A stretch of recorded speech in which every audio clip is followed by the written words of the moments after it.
Elful Entrepreneurship, solusi bisnis UMKM.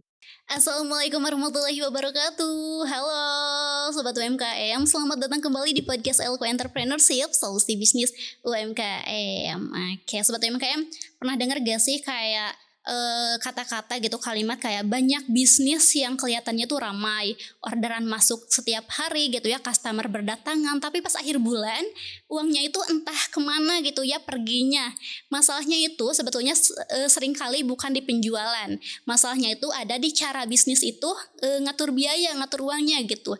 Nah, di episode kali ini kita akan membahas salah satu bagian paling penting dalam bisnis model kanvas, yaitu cost struktur. Kita akan kumpas tuntas nih ya, gimana sih cara UMKM biar bisa memahami gitu ya pengeluaran bisnis, biar biaya itu nggak bocor gitu ya. Gimana sih caranya? Nah, karena bisnis itu bukan cuman soal jualan banyak Sobat UMKM, tapi juga soal bagaimana uang dikelola dengan benar. Oke, masih bersama saya Lisna Gustiani yang pastinya akan nemenin Sobat UMKM ngobrol sama narasumber kita. Siapa lagi jika bukan Bapak Dr. Haji Yusuf Tojiri. Langsung saja kita sapa. Assalamualaikum Bapak. Waalaikumsalam warahmatullahi wabarakatuh. Bapak, how are you today? I'm fine. Aduh. Oke, udah Pak, pakai bahasa Inggrisnya, soalnya Lisa cuma bisa itu aja Pak. Oke, Bapak, hari ini kita mungkin bakal melanjutkan pembahasan tentang bisnis model kanvas, betul ya?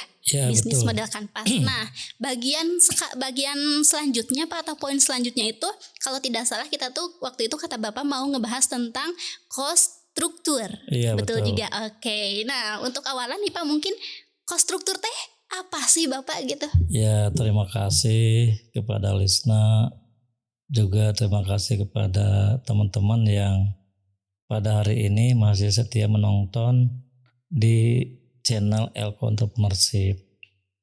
Pada hari ini kita akan membahas salah satu komponen yang terdapat dalam bisnis model kanvas. Kan dari awal sudah kita sampaikan kepada teman-teman, bisnis model itu menggambarkan tentang satu cara kita menciptakan nilai. Oke. Cara kita menyampaikan nilai.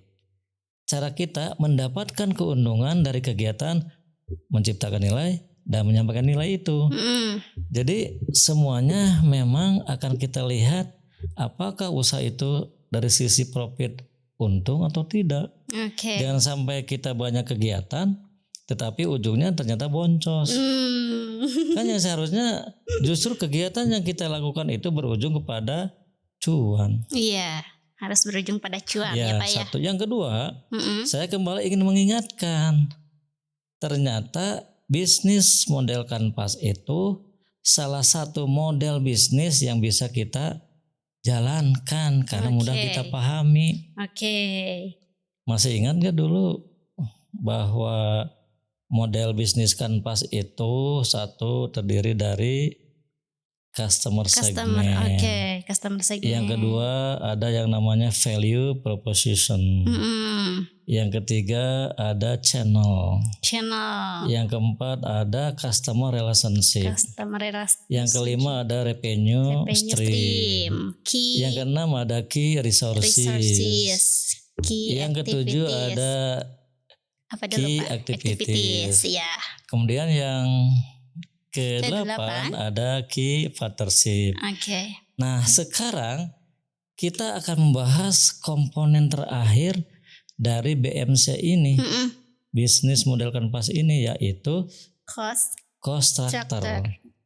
Jadi teman-teman, untuk menjalankan usaha itu pada ujungnya tergantung kepada sampai sejauh mana kita pandai dalam mengalokasikan dana. Dana yang sudah kita dapatkan itu kita harus pandai mengalokasikan. Satu, alokasikan dana itu buat fixed cost. Apa ada yang namanya biaya tetap. Biaya tetap itu mau penjualan naik maupun jualan menurun tetap harus kita keluarkan. Oke. Yang kedua ada yang namanya variable cost. Variable cost itu biaya tergantung dari nilai produksi. Oh, oke. Berapa besar produksi yang kita lakukan, ini jelas akan menuntut biaya yang sifatnya itu variabel. Yang ketiga ada yang namanya biaya operasional.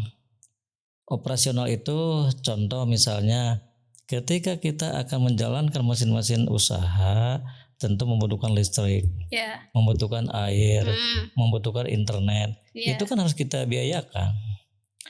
Kemudian juga ada yang namanya biaya produksi. Mulai dari satu membeli bahan baku itu kan butuh biaya. Membeli bahan pembantu itu juga membutuhkan biaya. Membayar upah tenaga kerja itu juga membutuhkan biaya. Kemudian apa lagi? Biaya lain-lain lah.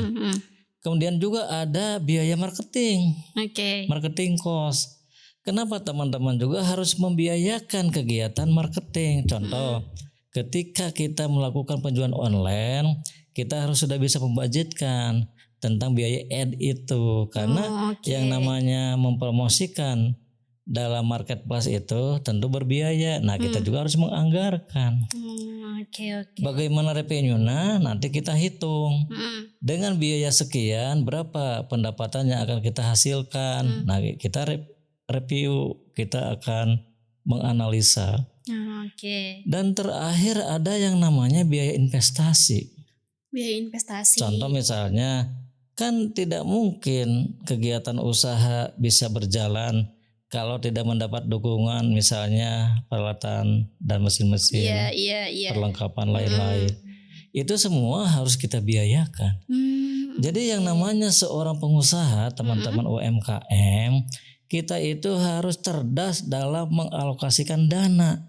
Dana ini untuk apa? Ingat, semua kegiatan usaha itu menuntut biaya. Contoh aja misalnya pengiriman barang kan butuh biaya. Pembelian barang kan butuh biaya. Jadi semuanya harus kita alokasikan buat itu. Selain itu jangan. Buat apa? Misalnya biaya untuk jalan-jalan, biaya untuk main ke dugem. Buat apa gitu? Jangan ya. Oke, siap. Jadi Bapak. biaya-biaya untuk mendapatkan penghasilan yang lebih besar itu harus kita kontrol dengan baik. Berarti pelaku UMKM wajib gitu ya Pak memahami struktur biaya bisnisnya. Betul. Kalau enggak bakal gimana? Kalau enggak kita kan tidak tahu untung atau rugi, tiba-tiba uang kita habis. Aduh, iya tiba-tiba habis, usahanya gak bisa berjalan ya Pak. Bangkrut. Ambek-ambekan ya. Oke. Berarti Pak kesalahan yang paling sering terjadi gitu Pak saat UMKM menghitung biaya usaha itu apa sih Pak? Ya tentu kan ketika misalnya UMKM mengalokasikan dana, kemudian dananya itu tidak efektif, nah itu akan terancam kegagalan. Contoh misal begini. Berapa persen seharusnya biaya-biaya itu kita alokasikan? Kan ada fixed cost, variable cost, operational cost, produksi cost, marketing cost, sama investasi cost. Nah itu harus kita bikin prosentase. Jangan asal-asalan. Kalau misalnya kita tidak dulu melakukan investasi karena keterbatasan biaya, nggak apa-apa. Yang penting ada pabrik yang bisa menyewakan. Atau mungkin kita bisa maklon, boleh kita manfaatkan fasilitas itu daripada misalnya ketika kita butuh modal kerja yang banyak sementara untuk investasi bisa kita tunda dulu dengan catatan ada pabrik yang mau menyewakan, ada jasa maklon, manfaatkan fasilitas itu sebelum struktur modal kita itu kuat. Jangan tergesa-gesa. Wah, yang penting pengusaha itu harus kelihatan pabriknya, kelihatan mesinnya, kelihatan perlengkapannya. Waduh, gimana ya kalau gitu? Itu berarti itu gengsi ya Pak ya? Iya. Yang ngegedein gengsi ya. Iya gitu. Pabriknya besar, mesin-mesinnya lengkap, mobilnya mana mewah. Memang kelihatan pengusaha besar, tapi ternyata ketika kita analisa keuangan yang dia lakukan itu salah, tidak efektif. Yang seharusnya biaya itu masuk ke dalam modal kerja karena dia itu memiliki banyak PO. Kenapa harus membeli investasi? Begitu. Oke. Oke, kalau tadi Pak yang Bapak bahas nih Pak, kan tadi teh ada apa fixed cost Iya, ya. iya. Nah itu teh kan tadi kan kata Bapak teh biaya tetap Pak. Iya. Maksudnya tuh itu teh Pak kayak misalkan per bulan teh perusahaan ngeluarin buat biaya tetap teh misalkan 1 juta, nah tetap gitu Pak setiap bulan teh ngeluarin Contoh 1 juta begini. gitu atau gimana? Kalau kita menggaji karyawan, kan ada karyawan staf, Iya. ada karyawan operasional. Biasanya kan di beberapa perusahaan karyawan staf itu kita gaji per bulan ya tetap, walaupun misalnya produksi sedikit atau banyak. Oke. Tetapi kalau karyawan operasional biasanya kan borongan, sedikit atau banyak itu berpengaruh. Oh iya. Jadi dalam biaya itu kan ada fixed sama variabel. Oke. Tapi sekarang kebanyakan karyawan kita itu memang karyawan yang kita gaji bulanan. Jadi sudah menjadi fixed cost. Oke. Karena ada UMR. UMR betul. Nah, itu harus hati-hati dalam menghitung ketika fixed cost yang akan kita keluarkan. Oke, hati-hati maksudnya Hati-hati gimana begini, Pak? jangan sampai biaya itu kurang produktif.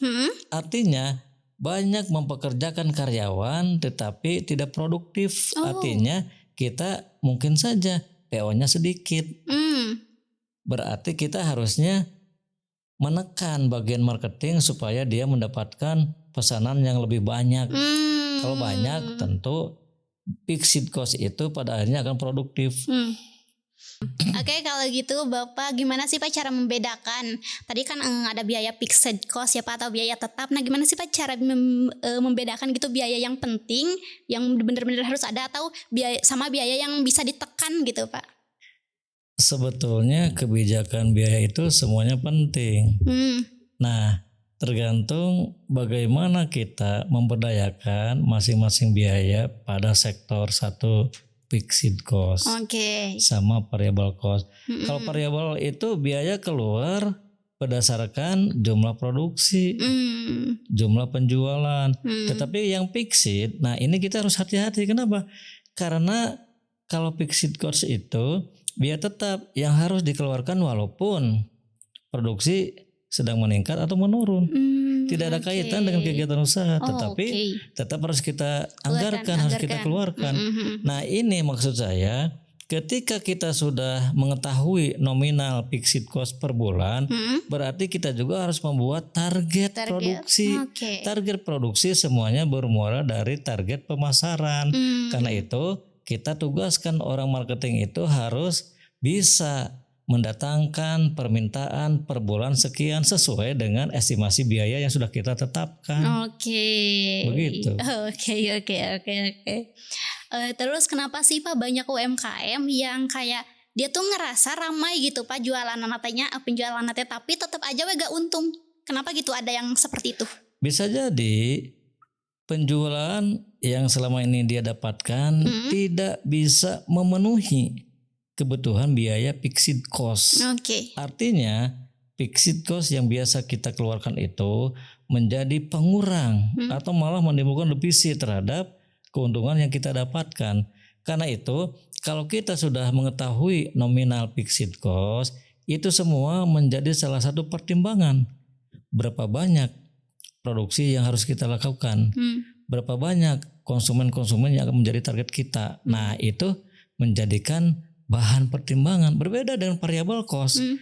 Variable cost itu biaya yang kita keluarkan sesuai dengan jumlah produksi yang kita lakukan.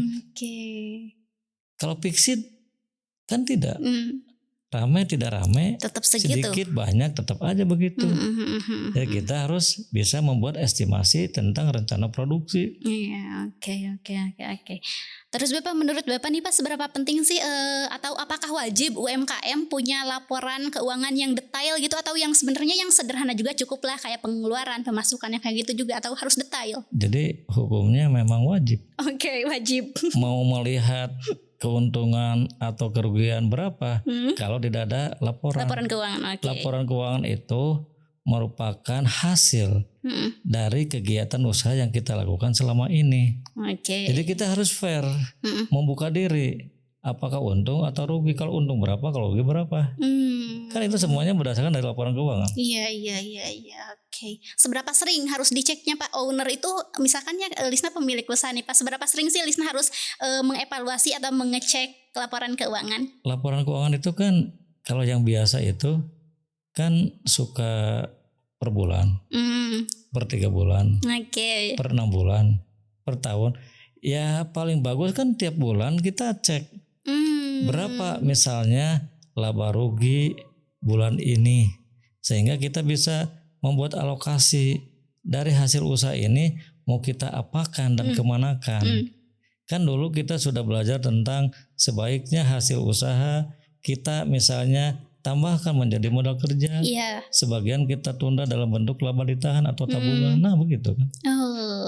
Oke. Berarti sebetulnya Pak, kapan sih Pak bisnis itu perlu menambah biaya demi pertumbuhan usaha? Ya bisnis butuh biaya ketika ada perkembangan dari pasar, permintaan ternyata mengalami peningkatan. Karena apa? Kita concern untuk selalu memuaskan konsumen. Jadi semuanya bermuara dari kepandaian kita dalam memuaskan konsumen. Konsumen puas, tentu konsumen akan banyak yang memesan, yang datang, yang membeli gitu kan. Repeat order. Iya. Berarti yang lebih penting untuk UMKM itu hemat biaya atau agresif untuk berkembang? Agresif berkembang Pak? Ya dengan hemat biaya itu berarti kita juga pada waktu yang bersamaan akan lebih mudah dalam mengembangkan usaha. Karena hemat, tidak boros. Iya. Oke. Terus Pak, kalau indikator bahwa usaha kita atau margin keuntungan perusahaan kita sehat itu indikatornya apa sih Pak? Ya kan kita punya profit. Profitnya besar profit berarti. Ini kita hitung berdasarkan berapa tingkat suku bunga rata-rata yang berlaku dalam negara kita. Kalau misalnya keuntungan kita itu lebih dari tingkat suku bunga, berarti keuntungan yang kita dapatkan itu cenderung positif. Apalagi misalnya di atas 10%. Di atas 20%. Kan begitu. Oke. Bapak kan selaku pelaku usaha dan juga akademisi, yaitu apalagi Bapak akademisi atau dosennya itu ngajar di bidang kewirausahaan dan bisnis juga gitu Pak. Bapak pernah ada gak sih Pak yang kayak mungkin entah teman atau mungkin kenalan gitu yang nanya ke Bapak, misalkan dia mah Pak jadi usaha teh sebelum tahu cost struktur, terus ke Bapak teh dikasih nasihat lah, meren kamu tentang perhitungan atau tentang biayanya, terus ke Bapak dikasih kayak bukan nasihat ya sharing gitu Pak, terus dia teh memperbaiki dan akhirnya usahanya teh sekarang mah terbantu lah profit gitu Pak. Yang saya alami jujurnya jarang. Jarang ada teman-teman, karena mungkin merasa teman-teman itu lebih sukses daripada saya.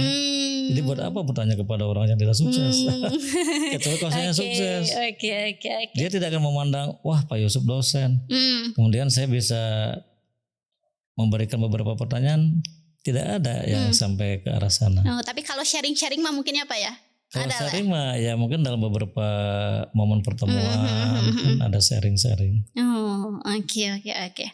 Oke. Kalau lihat sekarang nih Pak ya, industri UMKM apa sih Pak yang paling rentan biayanya membengkak gitu? Ya UMKM yang TKD-nya itu lebih dari 40%. Berarti kandungan lokalnya itu sangat minim. Dengan demikian tentu dia akan tergantung kepada produk-produk impor. Nah itu yang rentan. Kenapa rentan? Dolarnya itu semakin hari semakin meningkat. Kan begitu. Pasarnya domestik, wah atas rentan tuh. Oke itu ya Sobat UMKM ya. Oke Bapak, karena kita terbatas ruang dan waktu nih Pak, boleh gak sih Pak mungkin 1 atau 2 pertanyaan lagi nih Pak. Jika UMKM, Sobat UMKM nih yang sedang menonton ini teh benar-benar baru mau mulai usaha gitu Pak, dari Bapak sendiri nih Pak, apa sih langkah pertama untuk mengatur cost struktur ini? Mungkin bagi UMKM yang baru memulai, tentu ketika kalian akan menyusun bisnis plan, kan kalian harus dulu mengetahui tentang peluang usaha. Ada tidak ada permintaannya. Kalau ada, tentu kita akan membuat rencana usaha. Kalau belum ada cari dulu. Cari dulu. Nah begitu. Jangan sampai kita banyak investasi tetapi tidak punya kejelasan. Kenapa? Tidak jelas pasarnya ke mana. Betul. Oke, terakhir Bapak sebutkan 3 biaya yang wajib dipantau setiap bulan apa aja? Ya, satu ya biaya operasional. Biaya produksi. Biaya investasi. Itu 3 ya, sebetulnya banyak. Tapi dengan 3 biaya itu kita bisa mengestimasi bahwa kita setiap bulan harus menyediakan dana sebesar itu. Terutama satu lagi fixed cost. Oke. Bapak makasih untuk sharing ilmunya hari ini. Kita ketemu lagi di episode selanjutnya ya Bapak ya. Iya. Sehat-sehat Bapak. Terima kasih juga buat sobat UMKM nih yang sudah menonton perbincangan saya dengan Bapak hari ini. Kita hari ini ngebahas episode kali ini kita ngebahas tentang cost struktur ya. Tadi udah dibilang sama Bapak tentang cost struktur ini yaitu salah satu bagian yang paling penting di bisnis model kanvas gitu. Mungkin nanti sama sobat UMKM bisa langsung dipraktekkan gitu lah ya, dilakukan gitu. Oke, terima kasih yang sudah menonton. Jangan lupa subscribe channel YouTube Elko Entrepreneurship. Sukai video ini dan komentar di bawah. Yang punya pertanyaan terkait bisnisnya nanti bakal saya bantu pertanyakan ke Bapak. Jangan lupa juga untuk share video ini ke semua sosial media kalian. Dan mungkin sekian untuk episode hari ini. Saya Lisna Gustiani pamit undur diri. Elko Entrepreneurship, solusi bisnis UMKM. Wassalamualaikum warahmatullahi wabarakatuh. Waalaikumsalam warahmatullahi Elko Entrepreneurship, solusi bisnis UMKM.